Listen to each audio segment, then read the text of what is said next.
எல்லோருக்கும் வணக்கம். அமித்ஷா இன்று சென்னையில இருக்காரு. இபிஎஸ், ஓபிஎஸ் ரகசியமாக ஏதேனும் சந்திப்புகள் நடைபெறலாம், அல்லது தொலைபேசியில நடக்கலாம், அல்லது தூதுவர்கள் சென்று பேசலாம். இவர்கள் பாரதிய ஜனதா கட்சி இடத்துல அடிமைப்படுத்தப்பட்டதற்கு அச்சாரமாக விலகி கொண்டிருக்கிறாங்க. ஆனா தமிழ்நாட்டுல அரசியல் களம் எப்பவுமே பார்த்தீங்கன்னா புரட்சி தலைவர் எம்ஜிஆர் காலத்திலையும் சரி, அம்மா காலத்திலையும் சரி, திமுக அதற்கு நேர் எதிரில் அதிமுக என்கிற அந்த திராவிட இயக்க போட்டியாகத்தான் தேர்தல் களம் என்றைக்குமே இருக்கும். ஆனா இப்ப பாரதிய ஜனதா கட்சி புதிதாக என்ன முயற்சிக்கிறாங்கன்னா, பாஜக தலைமையில் இந்துத்துவ சித்தாந்தங்களை முன்னிறுத்தி அந்த ஒரு கூட்டணி, அதுல அதிமுக, திமுக தலைமையில ஒரு கூட்டணி, அது திராவிட மாடல். அப்ப திராவிட மாடலுக்கும் இந்துத்துவாவுக்கும் எதிரான ஒரு கட்டமைப்பை, தேர்தல் வியூகத்தை அமைப்பதற்கு முயற்சி செய்கிறாங்க. இரண்டாவது, நாடாளுமன்ற தேர்தல் என்பது அடுத்த ஆண்டு ஏப்ரல், மே மாதங்கள்ல தான் நடைபெறணும். ஆனா சமீபத்தில் இந்த கர்நாடகாவில் ஏற்பட்ட தோல்வி, இன்னும் ஒரு 5 மாநிலங்கள்ல மாநில சட்டமன்ற தேர்தல் நடைபெற இருக்கு. அதுல இவர்கள் வெற்றி பெறுவார்களா என்பது கொஞ்சம் பாஜகவினுடைய வெற்றி சந்தேகத்துக்குரியதா இருக்கு. அதனால பாஜக இந்த ஆண்டு இறுதியிலேயே அக்டோபர், நவம்பர் மாதங்களிலேயே நாடாளுமன்ற தேர்தலை நடத்தி விடுவதற்கு அவர்கள் தயாராக இருக்கிறார். ஆனா அதற்கு அதிமுக தயாராக இருக்கிறதா? அதிமுக தனித்து நின்றால் இன்றைக்கு திராவிட முன்னேற்ற கழகம் கடுமையான ஒரு கெட்ட பெயரை, அவப்பெயரை, அதிருப்தியை தமிழ்நாட்டு மக்களிடத்துல சம்பாதித்திருக்கிறார். அதனாலதான் திரு ஸ்டாலின் என்ன செய்யறாருன்னா, அந்த உணர்ச்சி வேகத்துல எல்லாம் திராவிடத்துக்கு ஆபத்து வருது, கவர்னர் ரவியை அவரு பாஜகவினுடைய அடையாளமாக முன்னிறுத்தி இந்துத்துவா தமிழகத்தை ஆள துடிக்குது, திராவிடத்தை பாதுகாப்போம் சொல்லி எல்லாரையும் அந்த சித்தாந்த அரசியலை அவர் முன்னெடுக்கிறார். ஏன்னா திமுக இந்த 2 ஆண்டு கால சாதனைகளை சொல்லி அவர் வாக்கு கேட்க முடியாது. மக்கள் மனதில் அது வேதனைகள் தான் நிறைந்து நிற்கிறது. அதே சமயத்துல பாரதிய ஜனதா கட்சி பார்த்தீங்கன்னா 9 ஆண்டு கால ஆட்சி மத்தியில அவர்களது அந்த மதவாதம், அதுவும் குறிப்பா அண்ணாமலை வந்ததுக்கு அப்புறம் பார்த்தீங்கன்னா பாரதிய ஜனதா கட்சியவே உண்டு இல்லைன்னு ஆக்கிட்டார். அப்படி ஒரு கட்சியே இருக்குதா என்கிற அளவுல அவர் உருக்குலைத்து விட்டார். அப்ப இந்த சூழ்நிலைகள்ல பாஜகவும் வீக்கா இருக்கு. அதிமுக ஒரு ஒன்றுபட்ட அதிமுகவை எல்லோரையும் ஒருங்கிணைத்து, ஒரு கொடையின் கீழ் எல்லோரையும் ஒருங்கிணைத்து இந்த சாதி, மதம், இந்த லஞ்சம், ஊழல் இதெல்லாம் ஒதுக்கி வச்சுட்டு ஒரு தனித்து நின்று நம்ம இந்த தேர்தல் களத்தை சந்தித்தாலே நிச்சயமாக 40ல 30, 35 சீட்டுகளுக்கு மேல நம்ம வெற்றி பெறலாம். பாஜக கூட்டணி இல்லாமல் இதை செஞ்சாலே போறோம்.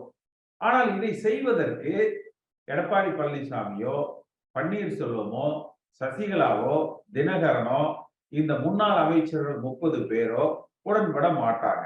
ஏன்னா இவர்கள் சம்பாதித்து வைத்திருக்கிற சொத்துக்கள், செய்த ஊழல்கள், இது எல்லாமே மத்திய அரசாங்கத்துல அவர்கள் புலனாய்வு துறையினுடைய கட்டுப்பாட்டுக்குள்ள இருக்கு. கூட மாநில அரசாங்கத்தோட இவங்க டீல் போடுறதே. இப்ப சமீபத்தில் கூட பாத்தீங்கன்னா வேலுமணியை கைது செய்ய சொல்லி சென்னை உயர் நீதிமன்றம் உத்தரவு கொடுத்திருப்பாங்க. அதாவது நீங்க நடவடிக்கை எடுக்கலாம். ஆனா ஸ்டாலின் செய்ய மாட்டார். ஏன்னா பாஜக மூலமாக இவங்க போடுற டீல நீங்க செந்தில் பாலாஜி, அதாவது வேலுமணியை அரெஸ்ட் பண்ணீங்கன்னா நாங்க செந்தில் பாலாஜியை அரெஸ்ட் பண்ணுவோம். நீங்களும் இப்படியே வாய் சவடால் விட்டு பேசிக்கிட்டே இருங்க, நாங்களும் வாய் சவடால் விட்டு பேசிக்கிட்டே இருக்கிறோம். அப்படியே திமுக வெர்சஸ் பாஜக என்று அரசியல் செய்யலாம். இதுல இருக்கிற இந்த முன்னாள் அமைச்சர்கள் பாஜகவுக்கு அடிமைகளாகவே தொடரலாம் என்கிற ஒப்பந்தத்துல தான் இந்த அரசாங்கம் இன்றைக்கு நடந்து கொண்டிருக்கிறது, மத்தியிலும் சரி, மாநிலத்திலும் சரி. இது அதே போல அதிமுக மாறி மாறி இவர்கள் அடகு வைத்துக் கொண்டிருக்கிறார்கள். இதுதான் இன்றைக்கு இருக்கிற சூழ்நிலை. இந்த சூழ்நிலையில் தொண்டர்கள் ஒருங்கிணைந்து ஒரு முடிவு எடுத்து ஒன்றுபட்டு அதிமுகவை உருவாக்கி, தொண்டர்களால ஒரு தலைமையை உருவாக்கி, சாதி, மதம், லஞ்சம், ஊழல் இதற்கு அப்பாற்பட்ட அதிமுக பாஜக கூட்டணி இல்லாமல் தனித்து போட்டியிட்டால் 40லும் நாம் வென்றெடுக்கலாம். இப்ப நம்ம 40லும் வென்றெடுத்தால் நிச்சயமாக அடுத்து வருகிற சட்டமன்ற தேர்தலில் ஆட்சி அமைக்கிற பலத்தோடு தனித்து நின்று அதிமுக ஆட்சி அமைக்கிற பலத்தோடு அதிமுக விளங்கும். எந்த காலத்திலயும் இபிஎஸும் ஓபிஎஸ்ஸையும் நீ ஒன்னா சேர்ந்து பயணிக்கிறதுக்கு உண்டான வாய்ப்பு ரொம்ப ரொம்ப ரொம்ப குறைச்சல். அவங்க 2 பேரும் வாழ்நாள் முழுக்க பாஜக விட்டு வெளியில வரமாட்டாங்க. பாஜக மத்தியில ஆளுங்கட்சியா இருக்கிற வரைக்கும். அப்ப இந்த வருகிற நாடாளுமன்ற தேர்தலையும் பாஜக கிட்ட இவங்க சரண்டர் ஆயிடுவாங்க. இந்த சூழ்நிலையை நம்ம கருத்துல வச்சுக்கிட்டு அத நான் பேசும்பொழுது சொன்ன பாருங்க, திமுகவுக்கு பயங்கர கெட்ட பேரு. அதனால என்ன பண்றாங்கன்னா, அவங்க 2 வருஷம் நாங்க இந்த சாதனை செஞ்சிருக்கிறோம் ஓட்டு போடுங்கன்னு கேட்க மாட்டாங்க. பாருங்க இந்த கவர்னர் இப்படி பண்றாரு, அப்படி பண்றாரு, அமித்ஷா இப்படி பண்றாரு, மதவாதம் வருது, திராவிடத்துக்கு ஆபத்து வருது, எல்லாரும் முடியாங்க, திராவிட மாடலை காப்பாத்துங்க. இவங்களும் பாத்தீங்கன்னா மற்ற வெளிநாடுகளை பார்க்கையில இந்தியா மதிப்பு உயர்ந்துகிட்டு இருக்குது. அதை செய்யறோம் இதை செய்யறோம்னு பாஜக அந்த இந்துத்துவா இதுலதான் போவாங்க. இவங்க இபிஎஸ் ஓபிஎஸ் சசிகலா தினகரன் இந்த முன்னாள் அமைச்சர்கள் ஒரு 30 பேர் பாத்தீங்கன்னா சம்பாரிச்ச சொத்தை காப்பாத்திக்கிட்டு ஆகாம வழக்குல தப்பிச்சா போதும் அப்படிங்கிறதுக்கு அவங்களோட அடிமையா இருந்துருவாங்க. இதுதான் இன்னைக்கு இருக்கிற சூழ்நிலை.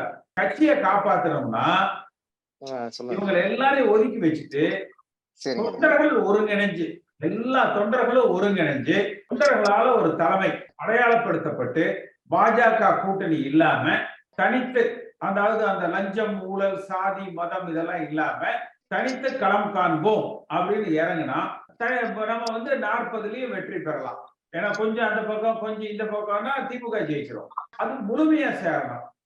ரெண்டாவது பாத்தீங்கன்னா இந்த பழைய மந்திரி கிட்ட காசு இருக்கு. 5 வருஷமா தேர்தல் நிதி அந்த நிதி இந்த நிதின்னு எல்லாம் வாங்கி கோடி கோடியா கொட்டி வச்சிருக்கான். அப்ப அந்த பொருளாதார ரீதியா கொஞ்சம் அங்கங்க எல்லாம் கொஞ்சம் நம்ம சமாளிக்கணும். சமாளிச்சு தொண்டர்கள் ஒருமுகமாக பயணிச்சா இந்த மாற்றத்தை ஏற்படுத்திடலாம். அப்புறம் அதே கொள்கையில நம்ம நேரடியா துணிஞ்சு நின்றலாம். இந்த மாற்றத்தை நம்ம எப்படி கொண்டு வர்றதுன்னு முயற்சிப்போம். தலைவர்கள் பார்த்தீங்கன்னா என்றைக்கும் சுயநலவாதிகள். அவங்க என்ன கணக்கு போடுவாங்கன்னா அவங்களுக்கு என்ன ஆதாயம், அவங்க குடும்பத்துக்கு என்ன ஆதாயம், இதைத்தான் முதல்ல கணக்கு பார்ப்பாங்க. கட்சிக்கு என்ன ஆதாயம்ங்கிறது அவங்களுக்கு அப்புறம். ஆனா அடிப்பட்ட தொண்டன் தான் நம்ம ஊர்ல நம்ம பூத்துல நம்ம தொகுதியில நம்ம பகுதியில அதிக ஓட்டு வாங்கணும், கட்சி நல்லா இருக்கணும், அதுக்காக நம்ம கஷ்டப்பட்டாலும் பரவாயில்லன்னு நினைக்கிறது.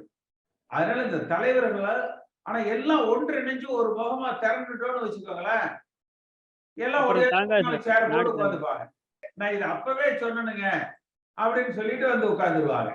அப்ப அந்த மாற்றம் ஏற்படுத்தப்படுறதுங்கிறது கீழ இருந்து வரணும், தொண்டர்கள் மத்தியில இருந்து வரணும். சமீபத்துல ஸ்டாலினோட பேச்சுகள் பார்த்தீங்கன்னா, நாடாளுமன்ற தேர்தல் 2 வருஷம் மக்களுக்கு நாங்க சிறப்பான ஆட்சியை கொடுத்திருக்கிறோம், நல்ல திட்டங்களை கொடுத்திருக்கிறோம், மக்கள் மகிழ்ச்சியா இருக்கிறாங்க, எங்களுக்கு ஓட்டு போடுங்கன்னா சொல்றாரு. இந்த கவர்னர் இப்படி மோசம், இந்துத்துவா திராவிட மாடலுக்கு ஆபத்து வருது, எல்லாரும் வாங்க எங்களை பாதுகாத்து நெல்லுங்க, இவ்வளவுதானே அவங்க பிரச்சாரமே. அது எப்படி வர முடியுங்க? ஒரு ஊழல் வழக்குல தண்டனை பெற்ற ஒரு குற்றவாளி எப்படி கட்சிக்கு தலைவரா வர முடியுங்க? நம்ம எம்ஜிஆர் இந்த கட்சியை ஆரம்பிச்சதே லஞ்சத்துக்கு ஊழலுக்கு எதிராக ஆரம்பிக்கிறாரு. அவங்களையும் கட்சியில ஒன்னா இணைச்சு பயணிக்கலாங்கிற அளவுக்கு அது சரி. ஆனா அவங்க தலைமையில இயங்கலாம்னா 4 ஆண்டு கால சிறை தண்டனை ஊழல் வழக்குல உச்ச நீதிமன்றத்தால தண்டிக்கப்பட்டவங்களை வச்சு எப்படி நம்ம கட்சி நடத்த முடியும்? அதாவது தமிழ்நாட்டு அரசியல்லையே ஓட்டு அப்படின்னு சொல்லுவாங்க, எதிர்மறையா யார் வேணாலும் வரட்டுங்க, ஆனா இவங்க வரக்கூடாதுங்க, இவங்களை தோக்கடிக்கணுங்க, அந்த மாதிரி ஒண்ணு இல்லாதது அதிமுகவுக்கு மட்டும்தான். திமுக வந்துடவே கூடாதுன்னு ஒரு கூட்டம் இருக்கும், வந்துடவே கூடாதுன்னு ஒரு கூட்டம் இருக்கும். அதிமுக வரக்கூடாதுன்னு யாரும் நினைக்க மாட்டாங்க. நாம நம்மளை தக்க வச்சுக்கணும்னா நம்ம தனிச்சு நின்றுட்டு நாளைக்கு யார் மத்தியில ஆட்சி அமைக்கிறாங்களோ அவங்களோட சேர்ந்து தமிழ்நாட்டு நலன்களை பாதுகாக்க நம்ம பணியாற்றலாம். ஆனா இப்ப முதல்ல சேர்ந்து நின்னோம்னா அவங்க பக்கம் இருக்கிற சேரு நம்மளும் பூசிக்கிற மாதிரி ஆயிடும். இப்ப விட்டோம்னா பார்லிமெண்ட் முடிச்சோன்னா அண்ணாமலை 2024 அண்ணாமலை தான் முதலமைச்சர், பாஜக வளர்ந்துருச்சு பாருங்க, நாங்க ரொம்ப அவசரமா இருக்கிறோம் அப்படின்னு சொல்ல ஆரம்பிச்சிருவாங்க.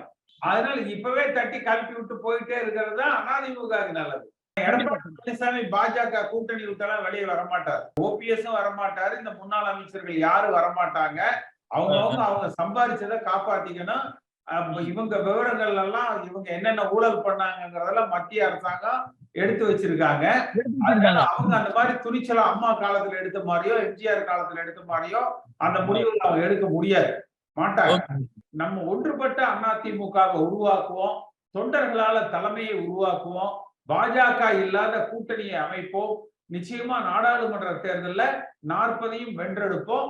அடுத்து வருகிற 2026ல எம்ஜிஆர் ஆட்சியை நம்ம அமைப்போம். என்னுடைய மனப்பூர்வமான நன்றி. இந்த காணொலியை காணும் தமிழ் உள்ளங்களுக்கு ஒரு அன்பான வேண்டுகோள். சேனலை சப்ஸ்கிரைப் பண்ணிட்டீங்களா? பண்ணலனா மறக்காம சப்ஸ்கிரைப் பண்ணுங்க. சப்ஸ்கிரைப் பட்டனையும் பெல் ஐக்கனையும் உடனடியாக கிளிக் பண்ணுங்க. உங்கள் அன்பும் ஆதரவும் என்றைக்கும் எங்களுக்கு தேவை. நன்றி.